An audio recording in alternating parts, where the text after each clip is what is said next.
ശ്രീമഹാദേവീ നമ. നമസ്കാരം. ദേവീനാരായണീയം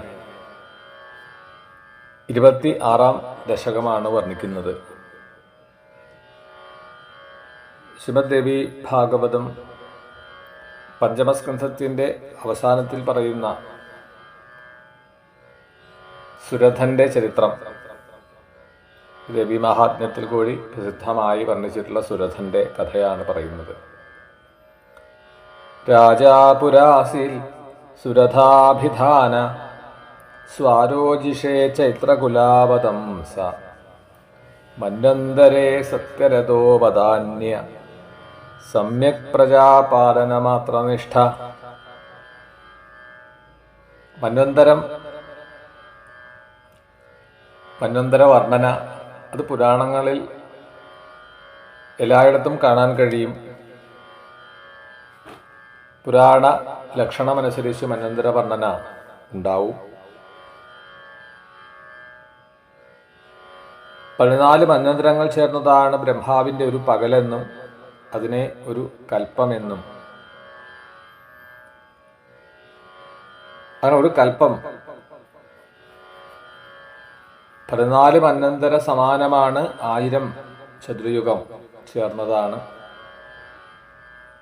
മന്വന്തരത്തിലെ ഭരണാധികാരി മനു ആണ്. ഏതൊരു മനുവിൻ്റെ ഭരണമാണോ ആ വ്യക്തിയുടെ പേരിനനുസരിച്ചിട്ടാണ് മന്വന്തരങ്ങളുടെ പേരുകൾ കൽപ്പിക്കപ്പെട്ടിട്ടുള്ളത്. സ്വയംഭുവ മനു, സ്വാരോജിഷൻ എന്ന രണ്ടാമത്തെ മനു. ഇവിടെ സ്വാരോജിഷ മന്വന്തരത്തിലെ ഒരു കഥയാണ് വർണ്ണിക്കുന്നത്. ചൈത്രവംശത്തിൽ സുരഥൻ എന്നൊരു രാജാവുണ്ടായിരുന്നു. വീരോപി ദൈവാത് സമരേ സ കോലാവിധ്വംസിഭി ശത്രുബലൈർജിതസ്സൻ തെക്ത്വാ സ്വരാജ്യം വനമേത്യശാന്തം സുമേധസം പ്രാപമുനിം ശരണ്യം. കോലാവിധ്വംസികൾ വനവാസികളായിട്ടുള്ള കാട്ടിൽ പന്നികളെ കൊന്ന് ഭക്ഷണമാക്കിയിട്ട് ജീവിക്കുന്നവർ. അവരുമായിട്ടൊരിക്കൽ ഈ സുരഥന് ഒരു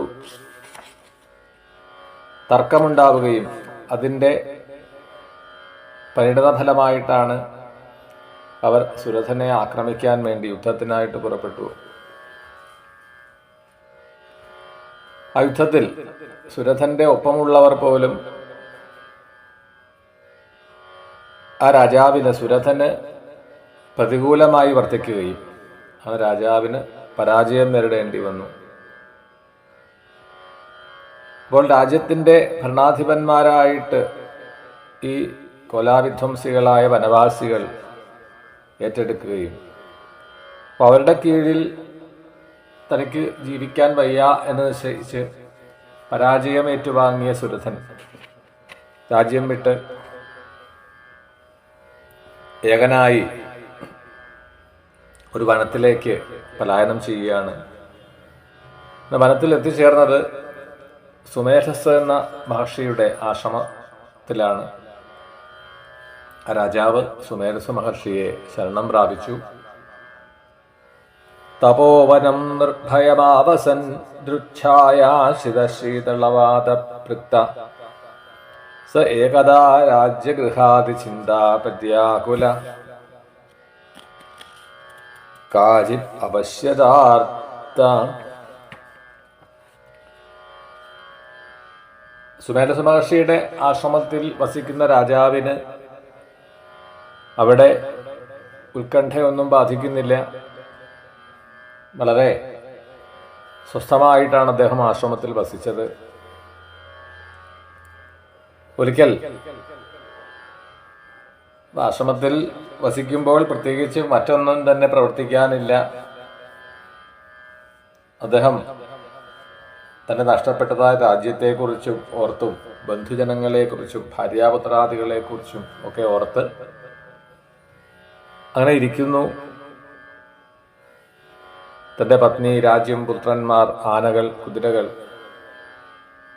എല്ലാറ്റിനോടും ഉള്ള ആ ഒരു മമത, ആ മമത അദ്ദേഹത്തിന് വീണ്ടും ഉത്കണ്ഠ ഉണ്ടാക്കുകയാണ്. ആ സമയത്താണ് രാജാവിന്റെ സുരഥന്റെ സമീപത്തൊരാൾ എത്തിച്ചേർന്നു.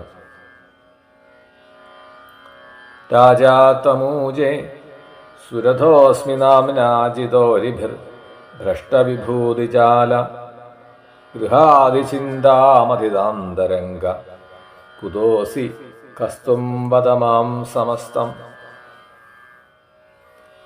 തന്റെ സമീപത്ത് വന്ന ആ വ്യക്തിയും ദുഃഖിതനാണ് എന്ന് മനസ്സിലാക്കിയ സുരഥൻ അദ്ദേഹത്തിനോട് സംസാരിക്കാൻ ആരംഭിച്ചു. ആദ്യം തന്നെ സ്വയം തന്നെ പരിചയപ്പെടുത്തുകയാണ് ഈ വന്ന ആളുടെ അടുത്ത്. ഞാൻ രാജ്യമൊക്കെ നഷ്ടപ്പെട്ട, ശത്രുക്കളാൽ പരാജയപ്പെടുത്തിയതായ ഒരു രാജാവാണ്, സുരഥൻ എന്നാണ് എൻ്റെ പേര്. അങ്ങ് ആരാണ്, എവിടെ നിന്നാണ് വരുന്നത് എന്നൊക്കെ ചോദിക്കും.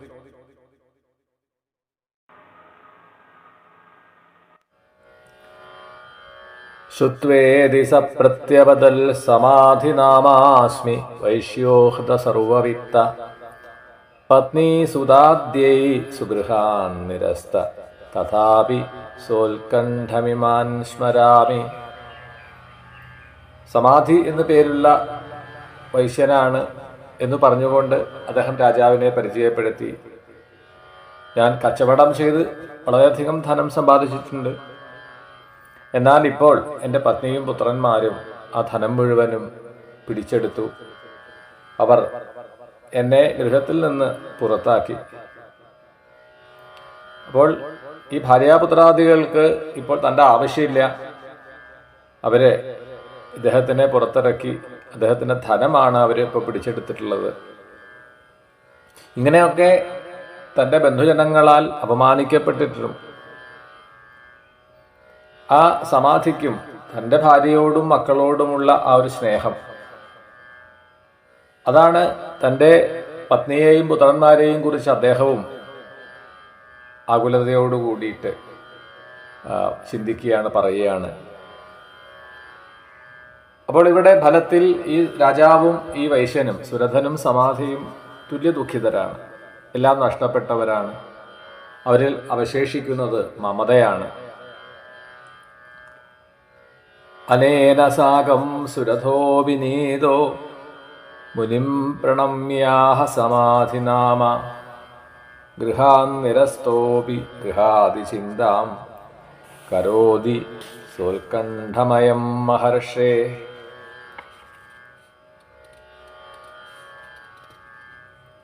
ഉത്കണ്ഠയോട് കൂടിയിട്ട് ആ ഇരിക്കുന്നതായ സമാധിയെ ഈ രാജാവ് സുമേധസ് മഹർഷിയുടെ സമീപത്തേക്ക് കൂട്ടിക്കൊണ്ടുപോയി ആ മഹർഷിയെ നമസ്കരിച്ചുകൊണ്ട് പറയുകയാണ്. ഈ കച്ചവടക്കാരനെയും പരിചയപ്പെടുത്തുകയാണ്. അദ്ദേഹത്തിൻ്റെ പേര് സമാധി എന്നാണ്. കച്ചവടം ചെയ്ത് ധനം സമ്പാദിച്ചിട്ടുണ്ട്. എന്നാൽ ഇപ്പോൾ ബന്ധുമിത്രാദികളെല്ലാം ചേർന്ന്, ഭാര്യാപുത്രാദികൾ ചേർന്ന് ഇദ്ദേഹത്തിൻ്റെ സമ്പത്തിനെ മുഴുവൻ പിടിച്ചെടുക്കുകയും ഇദ്ദേഹത്തിനെ ആ ഗൃഹത്തിൽ നിന്ന് പുറത്തിറക്കി വിടുകയും ചെയ്തു. ആരൊക്കെയാണോ ഇദ്ദേഹത്തിനെ ദ്രോഹിച്ചത് അവരെ കുറിച്ചോർത്ത് ഇദ്ദേഹം ഉത്കണ്ഠപ്പെടുന്നു. ഭാര്യാപുത്രാദികളോട് എന്തെന്നില്ലാത്ത മമത. ഇദ്ദേഹത്തിന്റെ ഈ മമതയ്ക്ക് കാരണം എന്തായിരിക്കാം? ബ്രഹ്മൈവ സത്യം പരമദ്വിതീയം മിഥ്യാ ജഗത് സർവമിദം ജജാനേ തഥാപി മാം ബാധത ഏവ രാജ്യഗൃഹാദി ചിന്ത വദതസ്യ ഹേതും.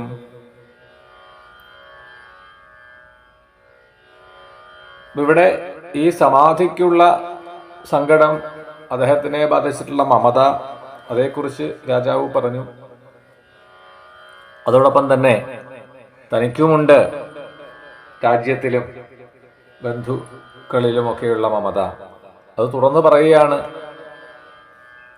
ഇപ്പൊ ജഗത്ത് മിഥ്യയാണ് എന്നറിയുന്ന ഒരാൾക്ക് രാജ്യവും സമ്പത്തും ഗൃഹവും അതെല്ലാം മിഥ്യയാണ് എന്നറിയാൻ പ്രയാസമില്ല. അപ്പൊ ഗൃഹാദികൾ മിഥ്യയാണ് എന്ന ജ്ഞാനം അത് സമാധിക്കില്ല. അവയിൽ അദ്ദേഹത്തിന് മമത തോന്നിയതിൽ അത്ഭുതവുമില്ല. എന്നാൽ ഇവിടെ ദൃശ്യമായിരിക്കുന്നത് മുഴുവനും മിഥ്യയാണ് എന്നുള്ള ജ്ഞാനം തനിക്കുണ്ട്. എന്നിട്ടും എന്തുകൊണ്ടാണ് ഈ വിചാരം എനിക്കുണ്ടായത്? അതാണ് പ്രധാനമായിട്ടിവിടെ ആ സുരഥന്റെ ചോദ്യം. അതിൻ്റെ മറുപടിയാണ് സുമേധസ് മഹർഷി പറയാൻ ആരംഭിക്കുന്നത്. ഊജേ തപസ്വി ശൃണുഭൂപമായ സർവസ്യ ഹേതു സഗുണാഗുണാസ ബന്ധം ച മോക്ഷം ച കരോതി സൈവ സർവേപി മായാവശകാ ഭവന്തി. ഗൃഹാദി വിഷയങ്ങളിലുള്ള ചിന്ത, അതിൻ്റെ കാരണം അതെന്താണ്? അതാണ് സുരഥന്റെ ചോദ്യം. അതിനുള്ള മറുപടി പറയാൻ ആരംഭിച്ചു സുമേധസ് മഹർഷി. എല്ലാറ്റിനും കാരണം മായയാണ്. മായ എന്നാൽ ദേവി തന്നെയാണ്, നിർഗുണയായിട്ടുള്ള ദേവി. ആ നിർഗുണയായ ദേവി വേദാന്ത പ്രസിദ്ധമായിട്ടുള്ള പരമാത്മാവ് തന്നെയാണ്. ആ ശക്തി, ആ ദേവി ലക്ഷ്മി, കാളി, സരസ്വതി എന്നിങ്ങനെ രൂപം ധരിക്കുമ്പോഴാണ് സഗുണയാവുന്നത്. ഒരുവന് ഗൃഹാദികളിൽ, ഭാര്യാപുത്രാദികളിൽ, സമ്പത്തിലൊക്കെ ഉണ്ടാവുന്ന മമത, അതാണ് ബന്ധം. ഈ മമത ഉണ്ടാക്കുന്നത് ദേവിയാണ്. അതിനെ ഇല്ലാതെയാക്കാനും ദേവിക്ക് കഴിയും. നിർമ്മമാ മമതാഹന്ത്രേ. അപ്പൊ മമതയെ ഇല്ലാതെയാക്കാനും ദേവിക്ക് സാധിക്കും. ലോകത്തിലെല്ലാം തന്നെ, എല്ലാവരും തന്നെ മായയ്ക്ക് അധീനരാണ്. ജ്ഞാനം ഹരേരസ്തി വിധേശ്ച കിന്തു ക്വചിൽ കരാജിന്മിളിതൗ മിഥസ്ഥൗ വിമോഹിതൗ കസ്ത്വമരേനു കസ്ത്വമേവം വിവാദം കില ചക്രദുസ്മ. സത്യം ബ്രഹ്മമാണ് എന്നും ജഗത്ത് മിഥ്യയാണ് എന്നും തനിക്കറിയാം. എന്നിട്ടും എന്തുകൊണ്ട് മമത പ്രവർത്തിക്കുന്നു, മമത ഉണ്ടായി? അതാണ് സുരഥന്റെ ചോദ്യം. അപ്പൊ ഇവിടെ മഹർഷി തുടരുകയാണ്. കേവലം ശാസ്ത്രജ്ഞാനം കൊണ്ട് മായാമോഹം തീരുകയില്ല. മഹാവിഷ്ണുവിനും ബ്രഹ്മാവിനും ജ്ഞാനമുണ്ട്. ബ്രഹ്മം മാത്രമാണ് സത്യം, ജഗത്ത് മിഥ്യയാണ്, ഇതൊക്കെ അവർക്കും അറിയാം. പക്ഷേ ഒരവസരത്തിൽ പരസ്പരം കണ്ടുമുട്ടുന്ന സമയത്ത് അവർ മത്സരിച്ചു. ആരാണ് ശ്രേഷ്ഠൻ എന്നതിനെക്കുറിച്ച് അവർക്കിടയിൽ അഭിപ്രായം വ്യത്യാസമുണ്ടായി. പെട്ടെന്നാണ് അവർക്ക് മുന്നിൽ ഒരു ശിവലിംഗം പ്രത്യക്ഷപ്പെട്ടത്. തൊട്ടു പിന്നാലെ ഒരു അശരീരി വാക്ക്. ഈ ശിവലിംഗത്തിന്റെ ഉൽപ്പത്തിയും അതുപോലെ ഇത് എവിടെ ചെന്ന് അവസാനിക്കുന്നു, ഇത് ആരാണോ കണ്ടെത്തുന്നത് അവർ നിങ്ങൾ ശ്രേഷ്ഠനാണ്, മഹത്തരനാണ്. അത് കേൾക്കുന്നത് മഹാവിഷ്ണു ചുവട് ഭാഗത്തേക്ക് ഉത്ഭവം കാണാൻ വേണ്ടി പോയി. ബ്രഹ്മാവ് ഉപരിഭാഗത്ത് ഇത് എവിടെ ചെന്ന് അവസാനിക്കുന്നു എന്ന് കാണാൻ പോയി. വിഷ്ണുവാവട്ടെ കുറെ ദൂരം സഞ്ചരിച്ച് തനിക്കിതാവില്ല എന്ന് ബോധ്യമായതും മടങ്ങി വന്നു. ബ്രഹ്മാവ് എത്ര തന്നെ മുകളിലേക്ക് സഞ്ചരിച്ചിട്ടും ഉപരിഭാഗം, അതിൻ്റെ അഗ്രം കണ്ടെത്താൻ കഴിഞ്ഞില്ല. അപ്പോഴാണ് ഒരു കൈതപ്പൂവ് താഴേക്ക് വരുന്നത് കണ്ടു. അപ്പം അത് ശിവലിംഗത്തിന്റെ മുകളിൽ നിന്നാണ് വരുന്നത് എന്ന് മനസ്സിലാക്കി ആ കൈതപ്പൂവുമായി ഒരു സൗഹൃദത്തിലെത്തി, അങ്ങനെ ഒരു ധാരണയിലെത്തി. മടങ്ങി വന്ന ബ്രഹ്മാവ് ഈ ശിവലിംഗത്തിന്റെ അഗ്രഭാഗം കണ്ടു എന്ന് അവകാശപ്പെടുകയും അതിന് സാക്ഷിയായിട്ട് ഈ കൈതപ്പൂവിനെ ചൂണ്ടിക്കാണിച്ചു. അത് കേൾക്കുന്ന സമയത്ത് മഹാവിഷ്ണു ശിവനെ ധ്യാനിക്കുകയും പെട്ടെന്ന് അവിടെ ആ ഭഗവാൻ ആവിർഭവിച്ചു. കളവ് പറഞ്ഞതായ ബ്രഹ്മാവ് ലജ്ജിച്ചു, തല താഴ്ത്തി. ബ്രഹ്മാവിനും അതുപോലെ അതിന് കൂട്ടുനിന്നതായ, കളവിന് കൂട്ടുനിന്നതായ കൈതപ്പൂവിനും ശ്രീപരമേശ്വരൻ ശാപം കൊടുത്തു. ഈ ഒരു കഥ ദേവീഭാഗവതത്തിലും പഞ്ചമസ്കന്ധത്തിൽ വർണ്ണിക്കുന്നതായിട്ട് കാണാം. അപ്പൊ ഇവിടെ മായാമോഹത്തിൽ പെട്ടിട്ടാണ് ഈ ബ്രഹ്മാദി ദേവന്മാർക്ക് പോലും മത്സരമുണ്ടായത്. എപ്പോഴാണ്, ആർക്ക്, എവിടെ വച്ചിട്ടാണ് ബുദ്ധിഭ്രമം ഉണ്ടാവുക, മായാമോഹം സംഭവിക്കുക എന്ന് പറയാൻ കഴിയില്ല. അപ്പോൾ ഈ ബുദ്ധിമോഹത്തെ ഒഴിവാക്കണം എന്ന് ആഗ്രഹിക്കുന്ന ഒരുവൻ ജ്ഞാന സ്വരൂപിണിയായ ദേവിയെ ഭജിക്കണം. അപ്പോൾ ബുദ്ധിമോഹത്തിൽ പെടുത്തുന്നതും മായയാണ്, അതിൽ നിന്ന് മോചിപ്പിക്കുന്നതും മായ തന്നെയാണ്. ജ്ഞാനം ദ്വിധൈകം ത്വപരോക്ഷമന്യൽ പരോക്ഷമപ്യേതവേഹി രാജൻ. ആദ്യം മഹേഷ്യ കൃപയാ വിരക്ത്യ ഭക്തിയാ മഹൽ സംഗമതശ്ച ലഭ്യം. തനിക്ക് ജ്ഞാനമുണ്ടായിരുന്നിട്ടും ഗൃഹാദി ചിന്ത എങ്ങനെയാണ് വന്നത്?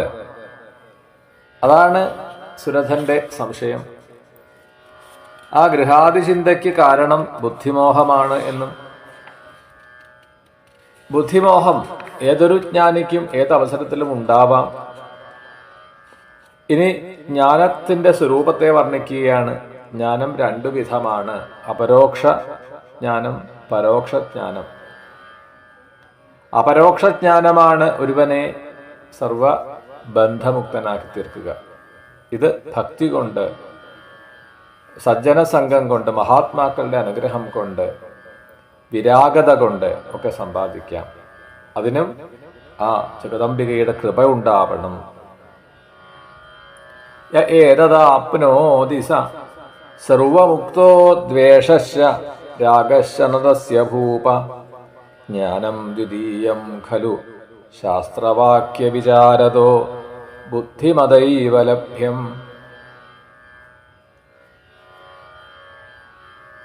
അപരോക്ഷജ്ഞാനം ലഭിച്ചു കഴിഞ്ഞാൽ രാഗദ്വേഷങ്ങൾ ഉണ്ടാവില്ല. ബ്രഹ്മം സത്യമാണെന്നും ജഗത്ത് മിഥ്യയാണെന്നും അറിഞ്ഞ് അനുഭവിക്കുന്നവൻ ആണ് അപരോക്ഷജ്ഞാനി.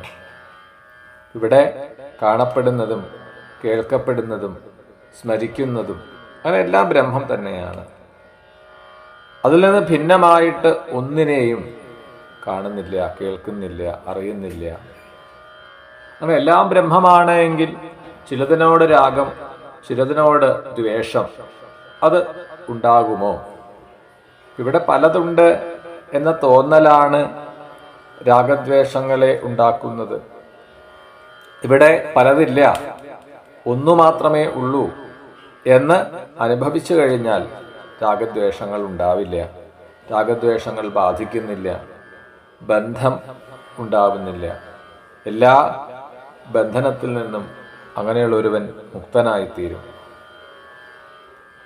അപ്പൊ ബ്രഹ്മം മാത്രമാണ് സത്യമെന്നും ജഗത്ത് മിഥ്യയാണ് എന്നും അറിയാൻ വേദാന്ത ശാസ്ത്രം പഠിക്കുകയാണ് വഴി. അതിഗഹനമായിട്ടുള്ള ഈ ശാസ്ത്രം പഠിക്കണമെങ്കിൽ ബുദ്ധിയുള്ളവനെ സാധിക്കൂ. തത്വമസി, അഹം ബ്രഹ്മാസ്മി, പ്രജ്ഞാനം ബ്രഹ്മ എന്നിങ്ങനെ വേദാന്തശാസ്ത്ര പ്രസിദ്ധങ്ങളായ മഹാവാക്യങ്ങൾ, ഇവയെ പഠിച്ച് തത്വവിചാരം ചെയ്താൽ എല്ലാം ബ്രഹ്മമാണ് എന്ന് ബോധ്യമാവും. പക്ഷെ അത് അനുഭവത്തിൽ വരണമെന്നില്ല. ഈ ജ്ഞാനം പരോക്ഷജ്ഞാനമാണ്. ശാസ്ത്രത്തിന്റെ സൈദ്ധാന്തിക രഹസ്യങ്ങളെയെല്ലാം അറിഞ്ഞതുകൊണ്ട് മാത്രം ഒരുവൻ മുക്തനാവില്ല. അവന്റെ മനസ്സിൽ നിന്ന് രാഗദ്വേഷങ്ങൾ നീങ്ങില്ല. ഇപ്പൊ സുരഥന് ശാസ്ത്രത്തിലുള്ള അറിവുണ്ടെങ്കിൽ കൂടി ഞാൻ രാജാവാണ് എന്നൊരു അഭിമാനം അദ്ദേഹത്തിൽ അവശേഷിക്കുന്നുണ്ട്. അപ്പോൾ ശാസ്ത്ര പഠനത്തിൽ കൂടിയിട്ട് ലഭിച്ച പരോക്ഷജ്ഞാനമേ അദ്ദേഹത്തിനുള്ളൂ. അതാണ് ആ ഗൃഹാദി ചിന്ത നീങ്ങാത്തത് എന്നിവിടെ ബോധ്യപ്പെടുത്തി കൊടുത്തു. ശമാദിഹീനോ നജ ശാസ്ത്രവാക്യ വിചാരമാത്രേണ മുക്തിമേതി ദേവ്യാ കടാക്ഷൈർലഭതേ ച ഭുക്തിം മുക്തിം ജസാ കേവല ഭക്തിഗമ്യ. മഹാവാക്യങ്ങളെ തത്വവിചാരം ചെയ്താൽ ശാസ്ത്ര സിദ്ധാന്തം മനസ്സിലാവും. അത് പരോക്ഷജ്ഞാനമേ ആവൂ. സാധനകൾ അനുഷ്ഠിച്ചാലേ ജ്ഞാനം അപരോക്ഷമായി തീരൂ. അപരോക്ഷജ്ഞാനം കൊണ്ടേ സർവബന്ധവിമുക്തനാവൂ. ശമം, ദമം, തിദിക്ഷ, ഉപരതി, ശ്രദ്ധ, സമാധാനം, ഇതൊക്കെയാണ് ജ്ഞാനസാധനകൾ. വിഷയഭോഗാസക്തിയുടെ ദോഷം അത് എന്താണെന്ന് മനസ്സിലാക്കി മനസ്സിനെ അതിൽ നിന്ന് പിന്തിരിപ്പിക്കുക, അതിനെയാണ് ശമം എന്ന് പറയാം. ഇന്ദ്രിയങ്ങളെ അതാത് വിഷയങ്ങളിൽ നിന്ന് തിരിച്ചു കൊണ്ടുവരുന്നത് ദമം. പ്രതികാര ബുദ്ധിയില്ലാതെ എല്ലാ ദുഃഖവും സഹിക്കുക. സുഖദുഃഖങ്ങൾ ഏതു തന്നെയാണെങ്കിലും അതിനെ ഒരേ മനസ്സോടുകൂടി ചിന്താവിലാപങ്ങളില്ലാതെ സഹിക്കുന്നതിനെ തിദിക്ഷ എന്ന് പറഞ്ഞു. മറ്റുള്ളവർ എങ്ങനെയാണ് നമ്മളെ വിലയിരുത്തുന്നത് എന്ന് ശ്രദ്ധിക്കാതെ നല്ല മനക്കട്ടിയോടുകൂടി ഈശ്വര ആരാധന ചെയ്തുകൊണ്ട് ഈശ്വരോന്മുഖമായിട്ടുള്ള ജീവിതം തുടരുക, അതാണ് ഉപരതി.